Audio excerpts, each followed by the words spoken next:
Recently, the message of peace and progress was not lost in the course of breaking this year's Ramadan fast as the NASFAT Peace Society sat down with media professionals and other stakeholders for a meaningful iftar. The event was a clear demonstration of how good food can bring people together and how powerful words can inspire change. Details in this report. The 2023 election has come and gone, but the reverberations still remain. While many applaud the election due to what they say is the impact of a bimodal voter accreditation system, others say the election is nothing to write home about. The election also showed some of the major fault lines in the nation's fabric, with the issue of religion coming to the fore prominently, more than any time in Nigeria's recent history.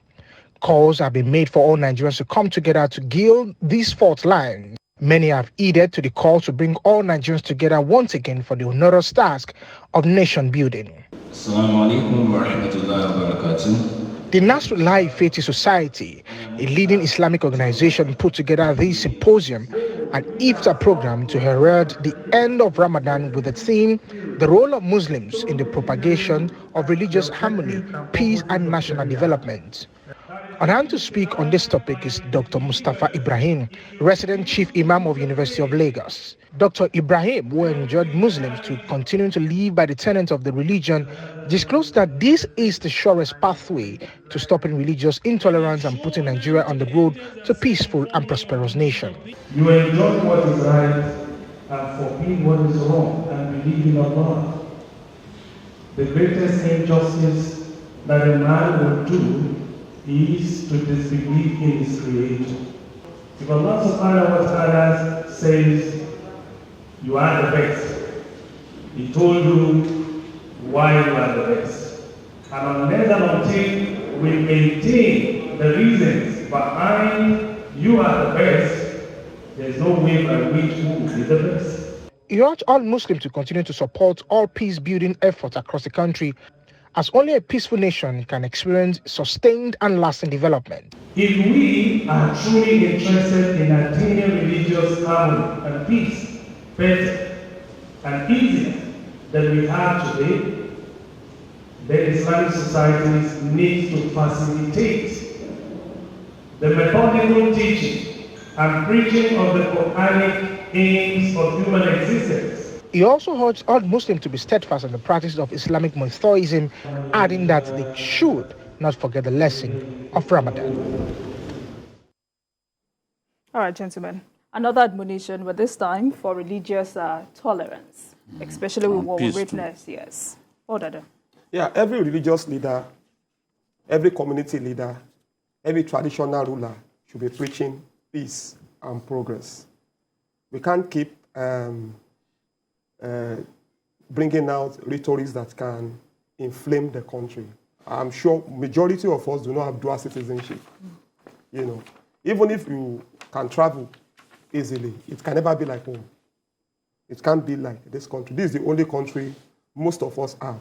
And there is a lot of things that are positive about this country. We have cultures, diverse cultures. A lot of us have even intermarried with other tribes. My wife is not Yoruba, for example. My wife is from the South. There are people that are married, there are Southwesterners that are married to Northerners. There are people that are married to Southeasterners. So why can't we just live in peace? So men like this, like the NASFAT man that spoke now, he said the right thing. And that is what we should also be preaching from the pulpits. We know that there are men, pastors, who are preaching peace. But we also know those who are shooting bullets, you know, from their pulpits. So everybody should be preaching peace. And why religious leaders need to even pay more attention to preaching peace is because a lot of Nigerians are very religious. They listen more to their religious leaders than their spouses or their parents or anybody else. There is a power, there's an influence that religious leaders hold over the people. And if they are preaching peace, you know, election has come and gone, accept it the way it is. You cannot always, life does not always give you what you want. That's the truth. I don't think there's anybody on earth who has always had what he wants. So if you can't get what you want, what do?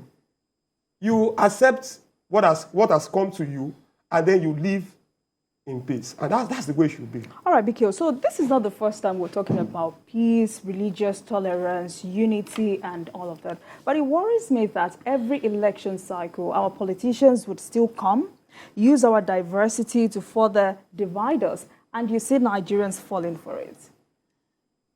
Yes, because, you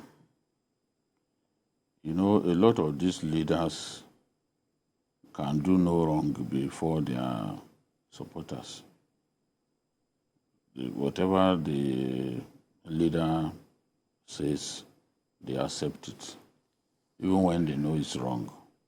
So if a leader chooses to be irresponsible and is preaching disunity, a lot of people will go by his preachment.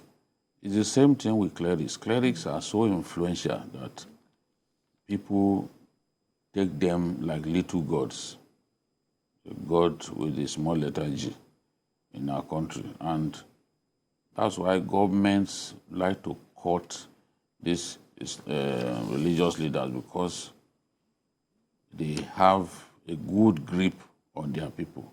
People simply listen to them. In fact, if they tell them, don't put on your TV and all that, don't listen to news, many people will refuse to listen to news. We've seen a cleric who told people to get outside the church auditorium and go and be eating grass. And they turned themselves to herbivores.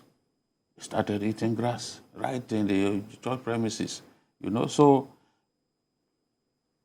that's why we need to target power people, big politicians, big clerics, get them to preach peace in our country, get them to see why we need to stay together. A lot of them are old people, they have very few more years of days left, but they are so incorrigible that they still stick to their divisive rhetorics and all that. So, but we cannot give up. We just have to keep, those of us who believe in our country, who believe in the indivisible character of our country, have to keep preaching that, look, we are better together. You know, we are better as one people, one country.